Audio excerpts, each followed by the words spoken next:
Hello, welcome to Philosophy Roulette number 138, where we get philosophy that we just find on the internet and read and review it. It's academic philosophy, so let's look and see what's on the front page here. Journal articles. Well, I've been seeing a lot of the same faces very recently. Yeah. So this is all the same as yesterday. Let's take a look at... Well, no, Advances in Philosophy is not, but I'm pretty sure this is not in the language I can read. Yeah, and so that sort of puts a damper on me reading and reviewing stuff. Alright, I could do the AI and society stuff. Let's just take a quick look. I'm going to have this old paper saved, Arguing Tower, but I did a few from that journal, so I'll give that a few days. Let's go look at the journal list, maybe.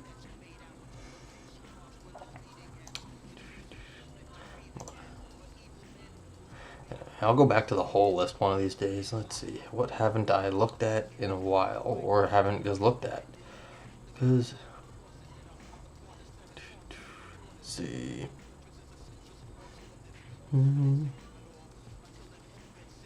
See, some East-West philosophy, comparative philosophy, mind. It's also the question of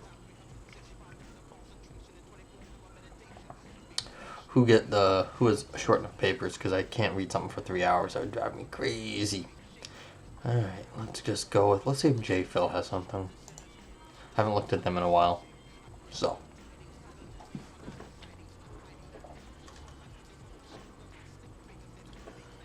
Huh.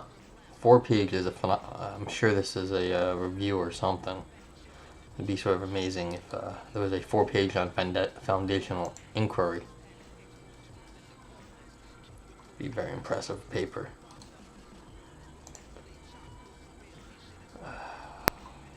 You have a very common name. Is this a... Okay. It's not available, so it doesn't matter. Oh, the internet must be under attack. This is the second time this happened to me today. Book review, yeah. That everything's getting routed through PCDNet. I mean, not the PCDNet, the Cloudflare. So, internet is under attack again. I wonder why. Or what someone's trying to accomplish with their web attacks. Let's see. Oxford Studies in Metaphysics. Not something I have looked at.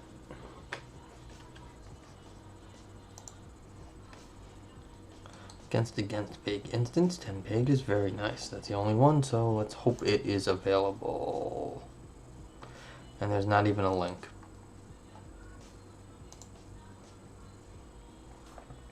Although the one that they're against, no, that they're not against, they're against is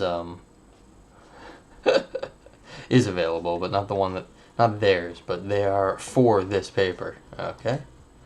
Maybe that... Alright, so can't do anything in Oxford Studies in Metaphysics. So let's see what's forthcoming. Maybe it's...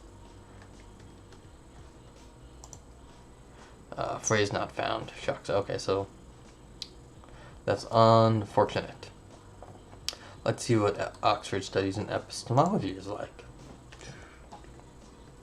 If anyone out there wants to send me something to read, I love it when people send me stuff to read. Because what the heck? They changed the...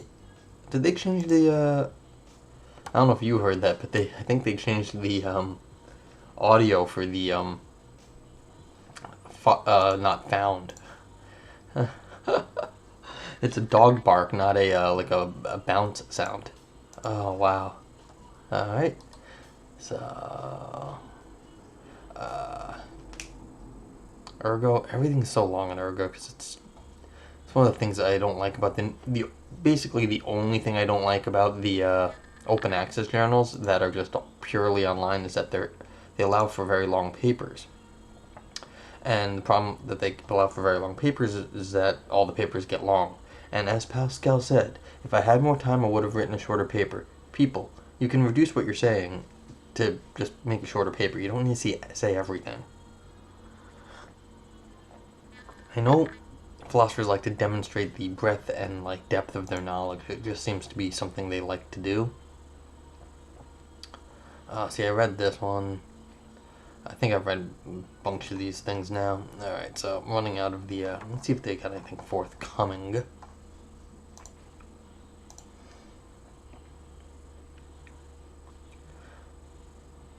Alright, yeah, no. There's not, yeah, nothing new. Alright, so let's just go to the, let's go to the most active list. Haven't looked at that yet. Yeah, so please suggest something that you'd like me to read if you are out there and watching this. And it's not that long. Yeah, see, Open Access Journal of Philosophy. Love the open accessness because I don't have to worry about it. But the problem is, ain't nothing there that's of a reasonable length. Let's see what, maybe last year.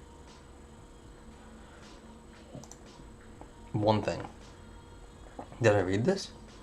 Moral luck, because I definitely read some stuff on moral luck, but I don't remember the normative entanglement business.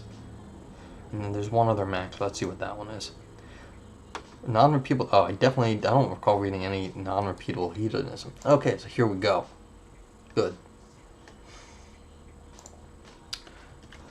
Alright, so if you are currently in the chat, or you, or later if you show up and you want to get the paper, you can type in ! paper in the chat and this link will pop back up. Otherwise, it'll be in the show notes below the video if you're watching this later.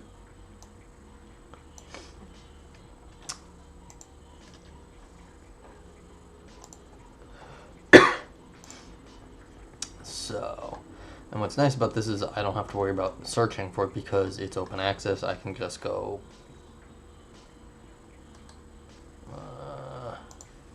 just load it up. PDF. Very nice. Okay.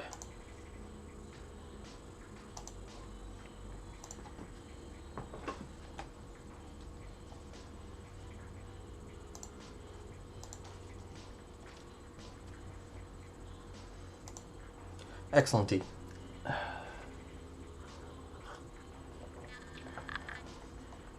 Introduction. In his characteristically excellent paper, I always wonder about that. Are you setting this person up for a fall, or do you actually like this person?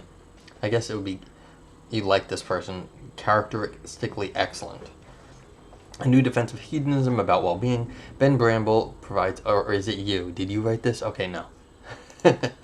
Ben Bramble provides a series of highly original documents defending a new kind of hedonism. Specifically, Bramble argues for a hedonism that 1. Adopts a full felt quality as opposed to attitude-based theory of pleasure and pain, section 4, and 2. Makes use of an important distinction between the degree to which a pleasure is pleasurable and the ease with one can introspect it, page 101, I guess. And crucially, 3. That holds that purely repetitious pleasures add no value to one's life, section 4. We'll refer to this third component in his view as the non-repetition requirement, and any version of hedonism that adopts this requirement as a version of non-repeatable hedonism. The non-repeatable requirement is what makes Bramble's hedonism unique and is the target of this paper. We pose a dilemma for non-repeatable hedonism. We argue that it is either committed to both a deeply implausible asymmetry between how pleasures and pains affect a person's well-being, and to deeply implausible claims about how to maximize well-being, or is committed to the claim that a life of eternal pleasure for a person can be just as good for them as a life of eternal suffering. Well, that would be bad for a hedonist. The only way out of this dilemma is for Bramble to reject the non-repetition requirement, yet rejecting the requirement both forces Bramble to reject the wholly unique core component of his view and undermines his view's ability to handle one of the most powerful objections to hedonism, specifically that a life with a larger quantity of so-called base or lower pleasures is better for a person than a life with a slightly smaller quantity of so-called higher pleasures. Okay, so now we know that this characteristically excellent in the third and fourth word of the paper was setting up our poor target, Ben Bramble, the target of the authors. It's like, we apologize, but like, you're awesome, except. And then again, another organization paragraph, which for some reason is getting unreasonably irritating to me. This paper is organized as follows. In the next section, we provide an overview of Bramble's non-repeatable hedonism. In doing so, we explain how his non-repeatable requirement is supposed to avoid the aforementioned objection to hedonism. In the third section, we present our dilemma for non-repeatable hedonism and argue that only viable option is to reject the non-repetition requirement. Finally, we review the implications of rejecting the non-repetition requirement for Bramble's hedonism. I'm wondering more and more about these things. Like, they don't really annoy me, so I'm thinking, and if they really, really annoyed me, I'd wonder if, like, journal editors and reviewers would get really annoyed by them. But I think what's happening here is, if you consider the audience that is the journal reviewer, and possibly the pedagogical person on the other, the consumer at the end, they are thinking that the reviewer probably, everyone's stressed and has no time. So maybe this is, who actually does this paragraph help? Possibly the journal reviewers, to sort of organize what is supposed to be going on, so they can, like, make a little checkbox. Do they actually do these things as they say they're going to do them? Because one thing you want to do is make the reviewer's life easier, because that's the most straightforward way to guarantee that you're going to get your paper to be liked by the journal reviewer, the reviewer at that journal.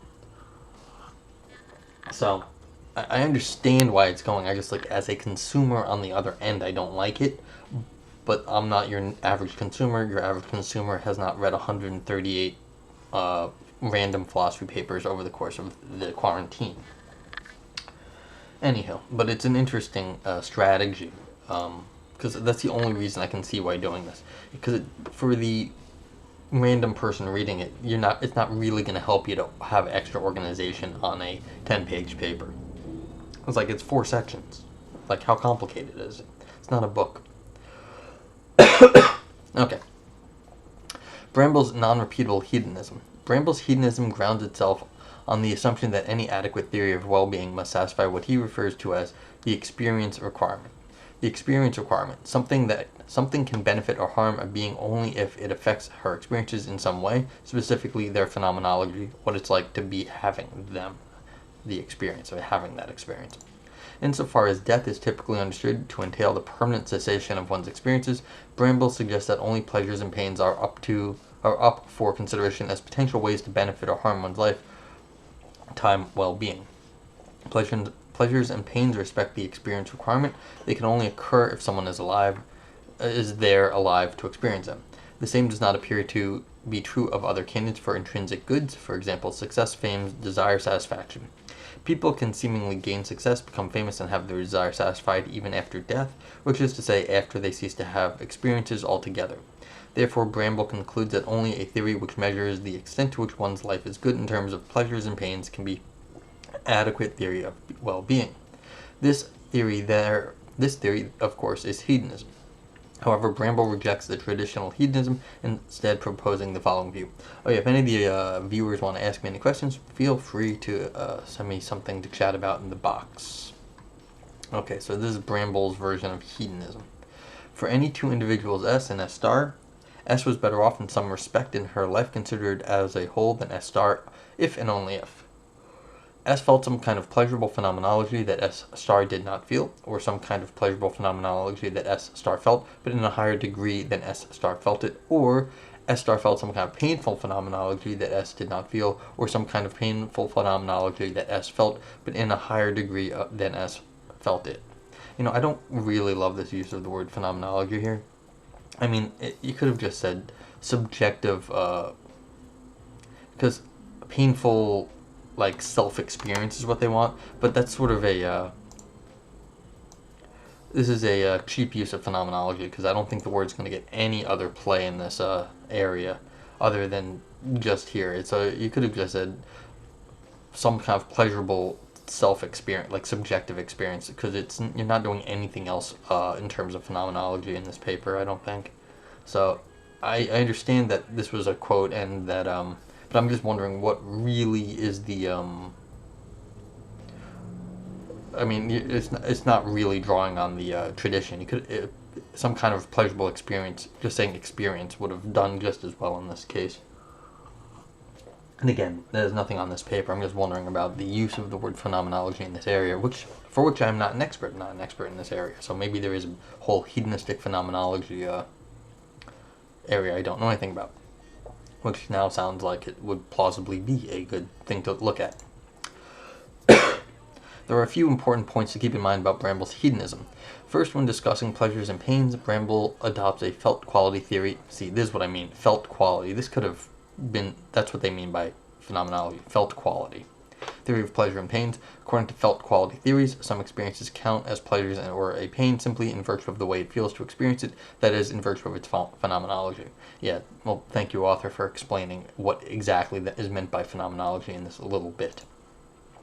Attitude-based theories, which are the alternative, posit that some experience counts as pleasure or a pain simply in virtue of the attitude a subject has towards the experience. By adopting a felt quality theory of pleasures and pains, Bramble wants to avoid the possibility that something may be considered a pleasure or pain without changes in one's experience. Attitude-based theories allow for the possibility that an agent changes her attitude towards an experience, thus changing the pleasure-pain status of that experience, even if the experience itself remains the same. That possibility would suggest that the experience requirement is false, that there are in fact ways to alter one's lifetime well-being independent of one's experience. It is, I don't know which side of that I fall on. That's an interesting distinction because, you can look back on certain, displeasurable things in your past and you can sort of look at them fondly now, and sort of the attitude now seems to make a difference to your pleasure now, even though your experience in the past was displeasurable, because your attitude in the past was displeasurable towards it, and the experience was displeasurable. But in some sense, if you don't different area. But it seems like you could argue that you wouldn't have the future pleasurable experience without the experience felt bad experience in the past. All right. Anywho. Second, Bramble's hedonism is unique in part because he adds the non-repetition requirement in order to avoid the famous objection considered by J.S. Mill and later rearticulated by Fred Feldman. Feldman conceives of a human named Porky who lives in the following kind of life. Porky spends all his time in the pigsty, engaged in the most obscene sexual activities imaginable. Porky derives great pleasure from these activities and the feelings they stimulate. Let us imagine that Porky happily carries on like this for many years. Imagine also that Porky has no human friends, has no other source of pleasure, and has no interesting knowledge. Let us also imagine that Porky somehow avoids pains. He is never injured by the pigs. He's having sex with the pigs. Okay, I just assumed Porky was just having fun in pigsties, not with the pigs. See, I'm so naive. Let's also imagine that Porky somehow avoids pains. He's never injured by the pigs. He does not come down with any barnyard diseases. He does not suffer from loneliness or boredom. Unqualified traditional forms of hedonism entail the supposed absurd conclusion that a life like Porky's and a pig's life could be better than a typical human life. This is for the simple reason that Porky's life and a pig's life could contain more net pleasure than a typical human life. Hedonism, therefore, must be false, or so the objection goes. One response Bramble gives, which is consistent with traditional hedonism, holds that bodily pleasures like Porky's aren't especially pleasurable. Such pleasures may be intense in the sense that they're easy to attend to, but not intense in the sense that they're intensely pleasurable. The pleasures that are intensely pleasurable are, on Bramble's view, higher pleasures such as love, learning, aesthetic appreciation, and so on. Note, however, that this response alone is insufficient to avoid Porky's problem, since the case can simply be amended to increase the quantity of those base, not very pleasurable pleasures Porky experiences until he has a greater net total of pleasures than the average human. Bramble, however, seems to believe that Porky's life would be worse than a typical human's life, no matter how long Porky gets to experience the base pleasure of bestiality. To avoid this problem, Bramble builds the non-repetition requirement into his hedonism. Here is how Bramble formulates this essential component of his view. He first suggests that the diversity in our pleasures has a special value for us. According to him, the extent to which a pleasure introduces or fails to introduce value to a person's life is intimately related to the extent to which the pleasure is novel. Okay, so it's a novelty claim here. If a pleasure is not qualitatively novel, then it supposedly bears no impact on a person's lifetime well-being. Let us call this the non-repetition requirement. Non-repetition requirement Purely repeated pleasures, that is, pleasures that introduce nothing qualitatively new in terms of pleasurableness into a person's life, add nothing in and of themselves to her lifetime well-being. Okay. I mean, defining novel's not so easy. So, right there, that's going to be an issue.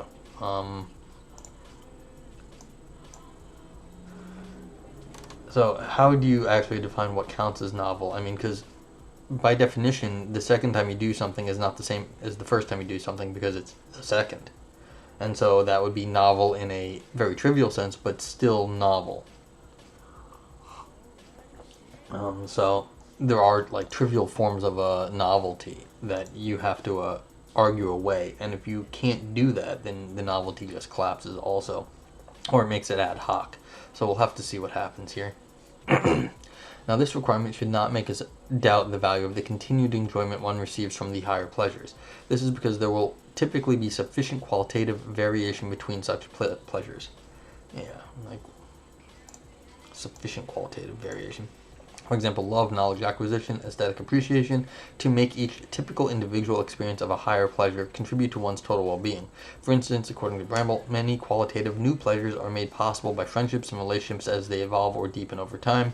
Likewise, pleasures that arise from learning typically have a quite different phenomenal character depending on what one has learned. Now one's knowledge fits with what one already knows. Now one's enjoyment of a particular piece of music may itself deepen or evolve in wonderful ways over the course of weeks, months, or even years. That, according to Bramble, is the fundamental difference between intense higher pleasures and base pleasures. Whereas bodily pleasures seem rapidly to become just more of the same, pleasures that arise from love, learning, or aesthetic appreciation are rich in qualitative diversity.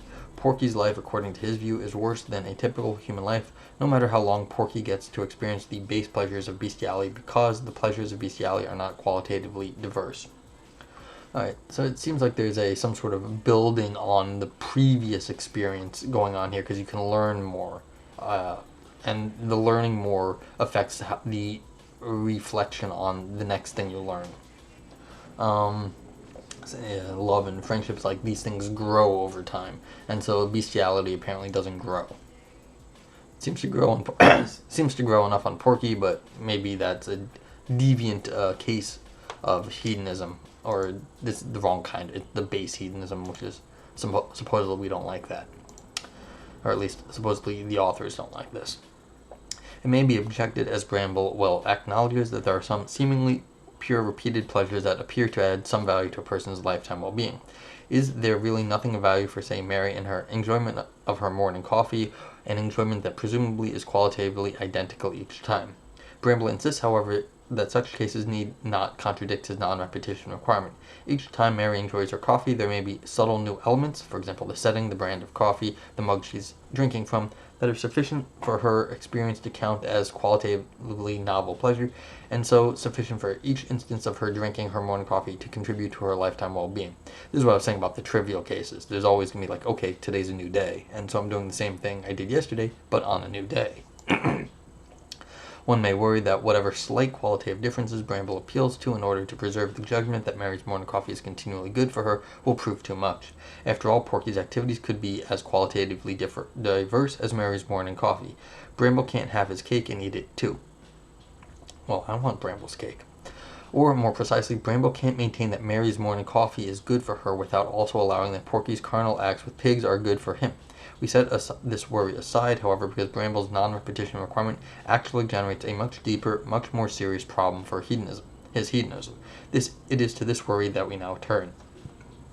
Okay, well, I'm happy that, as I've said before in this series, I mean, a lot of this stuff I haven't read. Actually, none of this stuff have I read. Very few people am I acquainted with.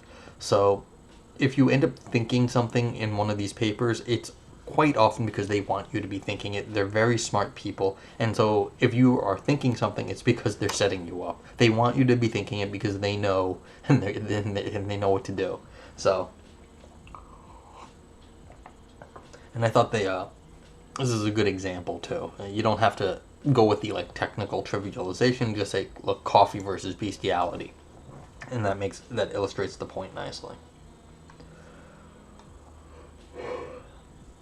A dilemma for Bramble's non-repeatable hedonism. When Bramble discusses the non-repetition requirement, he focuses on instances of purely repeatable pleasures. This raises the question of whether this requirement applies to pains as well.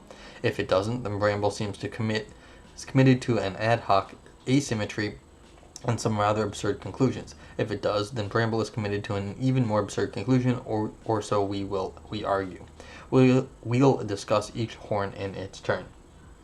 Horn 1, asymmetry. Suppose Bramble argues that purely repeated planes do decrease one's total well-being. In this case, Bramble has to hold that the following two propositions are true.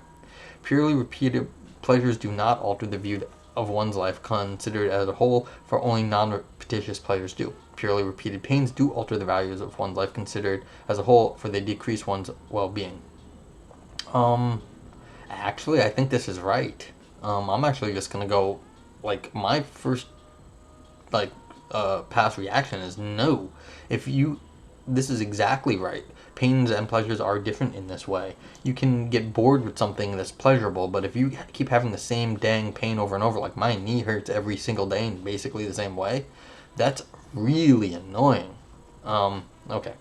I mean, I just may think, I may just say, yeah, that's a correct, accurate description of the situation. I mean, first blush response. Yet, if purely repeated pains do alter one's lifetime well-being, then why is it the case that purely repeated pleasures don't? Asserting P1 and P2 without providing any principled reason to treat them differently would be to maintain an indivisible ad hoc asymmetry. You know what? I mean, I think I could mount a defense on that. I don't know if Bramble has, but I'm pretty sure I could figure something out on that one. Were Bramble to opt for this horn, he would commit to his hedonism to a very... Actually, I think this reduces the trivialization problem. But that's, alright. It's not me defending Bramble here. Were Bramble to opt for this horn, he would commit his hedonism to a very mysterious difference between pleasures and pains. This being the case, Bramble seems to owe us an explanation for this mysterious difference. Yet without one, this mysterious difference is either a brute fact or Bramble is wrong to assume that it exists. To accept this difference as a brute fact is hardly satisfying. If Bramble cannot offer an explanation for such a difference, then there is a good reason to believe that there is no difference and that repeated pleasures and pains should be treated symmetrically. Alright, I think this is defendable, actually. Going back to the trivialization problem, let's see if I can remember this. First, horn, trivialization, solution. Alright, I will try to remember what I thought. Sometimes it all just disappears by the end of papers. While positing this unexplained symmetry, and if anyone has any questions about stuff, please ask so I can try to clear it up. We can figure out what's going on here. While positing this unexplained symmetry is seriously problematic in its own right, it also creates additional problems for Bramble's view.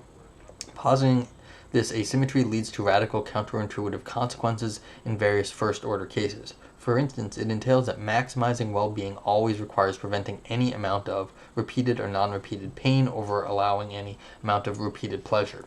This is absurd. To illustrate, suppose that you have the ability to either 1. Prevent the tiniest pinprick that would be a repeated pain, or 2. Ensure that everyone in the world receives an additional 30 years of repeated pleasures.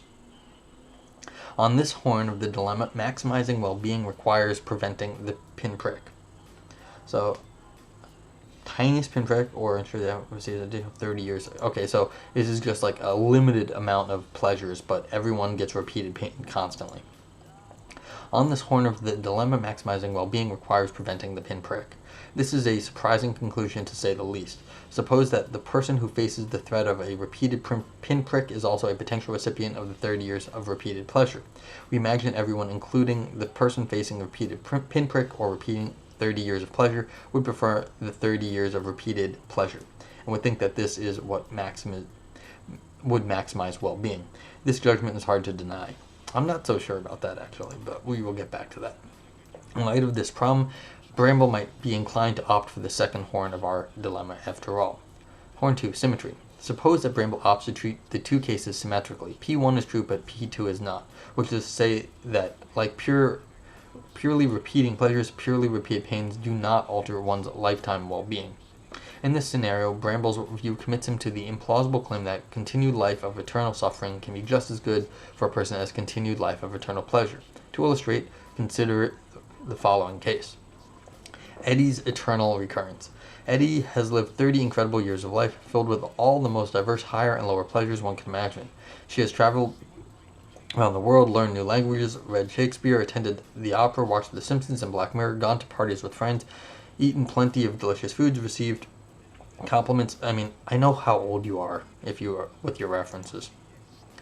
Compliments on her creative writing skills, and the list goes on and on. The following 30 years of Eddie's life, however, were filled with torment, replete with the most horrific, diverse pains imaginable. Her relatives and friends die slow, painful deaths. She has been robbed and assaulted. She was fired from her job. She has contracted various diseases. Most of her hair fell out due to stress. A bird pooped on top of her bald head, and so on. Like insult to injury. Yet, when she turns 60, Eddie receives a visit from a powerful magical being named Tina, the Time Fairy, who controls time. Tina says that she can either make Eddie re-experience the first 30 pleasurable years of her life exactly as it unfolded the first time with no even slight qualitative difference over and over again ad infinitum, or she can make Eddie re-experience the last 30 agonizing years of her life exactly as it folded the first time with no even slightly qualitative difference over and over again ad infinitum. Then Tina asks which life Eddie prefers. From a prudential standpoint, which option should Eddie prefer? It seems quite clear that it is prudentially better for Eddie to re-experience the first 30 years of her life that went wonderfully, than to re-experience the last 30 years of her life that went horribly. Here's the problem for Bramble's view, however. Both options consist of sets of purely repeated pleasures or pains. Therefore, if we adopt the non-repetition requirement, and if Bramble accepts the second horn of our dilemma, then both options would be equally good for Eddie. Or Edie. Okay. In other words, so long as Bramble opts to treat pains and pleasures symmetrically, neither option would add or detract any value from Eddie's lifetime well-being. Well, right here, I just got a shades of Nietzsche in my head. What counts as your lifetime anymore if you're doing this for you're redoing your life with no difference? It's not the eternal recurrent, because it's not the same thing exactly. I mean, if you do the same thing exactly again, you do it, but then, I mean, is it going on forever? Or is it just, Nietzschean. This is not Nietzschean because it requires subsets of one entire life. But the problem here is ad infinitum. You stop losing your what counts to be human if you're not going to die. And I apologize for this Heideggerian sort of meaning of life is death. But if you have no end point, then you cease to be human in some sense. Especially if you're doing the same thing over and over, you become. I mean, it's just like some sort of weird thing where you have no expectation of a real human life. So there's something weird going on here. I'm not saying that they're wrong in their analysis, but I'm saying there's something very inhuman about repeating 30 years infinitely. So, okay. Edie should tell Tina that she has no preference and be indifferent whatever choice Tina makes. But this is utterly absurd. The life of eternal pleasure would clearly be better option for Edie. If there is one plausible axiom about well-being, it is that continued life of eternal suffering is worse for a person than continued life of eternal pleasure. So in order to avoid this problem, Bramble needs to reject the non-repetition requirement. This is especially unfortunate for Bramble because the purpose of adopting the non-repetition requirement was to avoid the Porky problem. Bramble rejects the non-repetition requirement. His hedonism is susceptible to that objection again, which he regarded as too large a bullet to bite for hedonism. Now we ask which is more reasonable, maintaining that Porky's life could be as good as a typical human's life, or holding that continued life of eternal suffering is as good as a life of eternal pleasure. We think that it is clearly the former, and we suspect that if a committed hedonist were forced to choose between these two alternatives, she would agree with us. For that matter, we are quite confident that non-hedonists would agree with us too.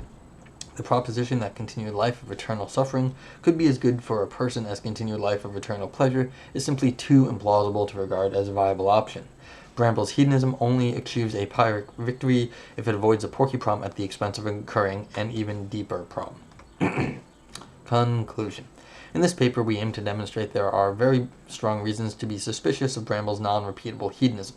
At best, his view is deeply inchoate and is committed to absurd claims about which acts can maximize well-being. If Bramble maintains that purely repeated pleasures do not alter the value of one's life considered as a whole, and that purely repeated pains do, then his account is committed to a mysterious, unjustified asymmetry between pleasures and pain. Moreover, it entails that maximizing well-being requires preventing any quantity of repeated pain, no matter however small, over allowing any quantity of repeated pleasure, no matter how large. At worst, his view avoids the porky problem at the expense of incurring a new, significantly worse problem, specifically having to hold that continued life of infinite pain could be just as good for a person as a continued life of infinite pleasure. These routes are untenable. The best route for Bramble is either 1. To reject the non-repetition requirement and bite the bullet on porky problem, or 2. Reject hedonism altogether. Alright, fun paper. So, let's see, what comments I know what I'm going to say about the issue here. I'm not sure if I'm right, but we'll see. Just some idea. This was nicely written, too. These are, I guess, this area has fun examples about, like, you get to talk about random, like, suffering and, like, wonderful pleasures all the time. So that does make for nice imagery, or maybe not so nice imagery, because it's like torture and you've got bestiality, well, a variety of imagery, more variety than you're going to get in other areas of philosophy, I think. So this one here is this eternal recurrence, and I was just like glancing around. Of course, this is not, as they're saying in this footnote here, not eternal recurrence in the Nietzschean sense, and so repetitions of subsets of one's life rather than one's entire life. We are imagining that Eddie's memory fades with time, such that each moment she is re-experiencing some pleasure or pain, and has no recollection of previously experienced that pleasure or pain. Yeah, see, this is what I was worried about right here. This stuff. You cease to become human if you have no memory. Basically, it's like, well, that's not fair. You cease to become human if you're living the same 30 years over and over again, ad infinitum, with no memory of the past. So you are now an infinite being. You have no death. You're immortal, and you're a forgetful immortal. Is basically what you are. And so, in some sense, when you do things like this, it's par for the course in philosophy, of course. But it annoys me because I cease to have any intuitions about what a being of that sort really would choose to do. And wouldn't you want to get out of that maybe at some point? Even if it's like a good 30 years, but like you're Sisyphus, even if it's like a very nice Sisyphus. Okay, so that's one concern just in this area. I lose my intuitions when Tina the Time Fairy shows up. So that's, although I mostly agree with the argumentation here, it was nicely done. The examples were nice. They do stuff. These were nicely suggested.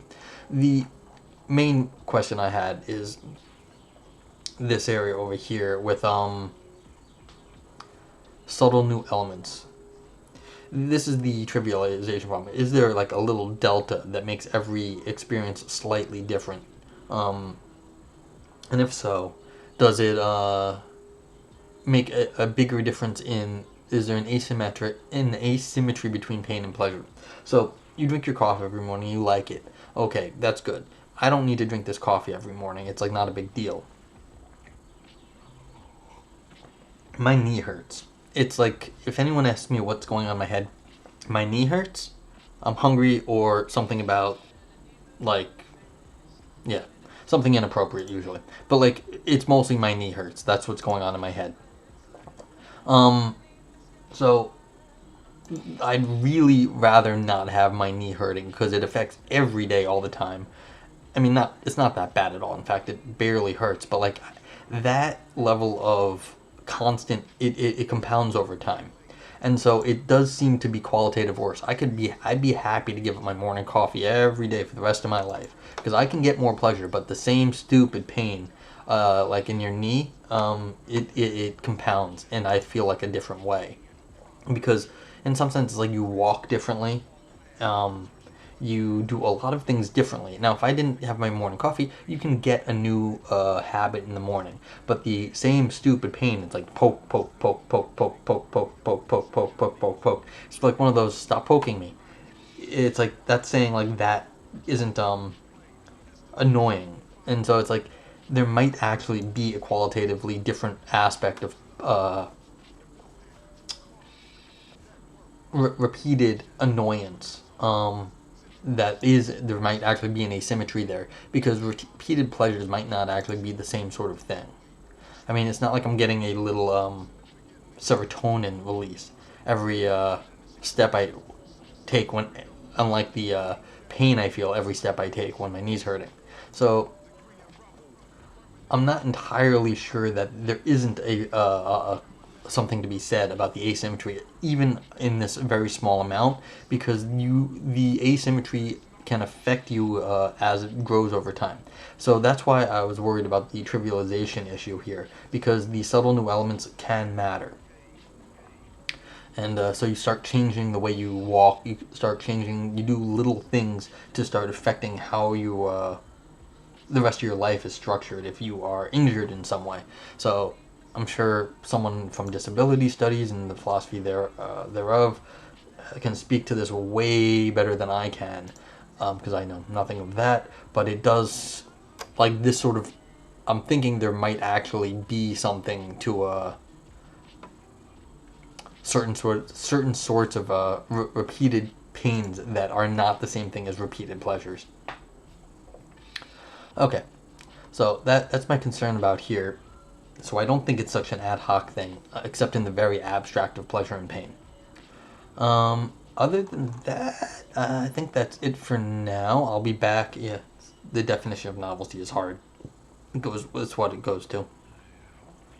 So either way, the authors are right to identify the novelty. And so is Bramble. So okay, that's it. If anyone has any questions, so saith them now. Otherwise, I'll be back later. Yeah. Okie dokie. Have a good day. Stay safe, y'all. And I'll see you probably tonight sometime.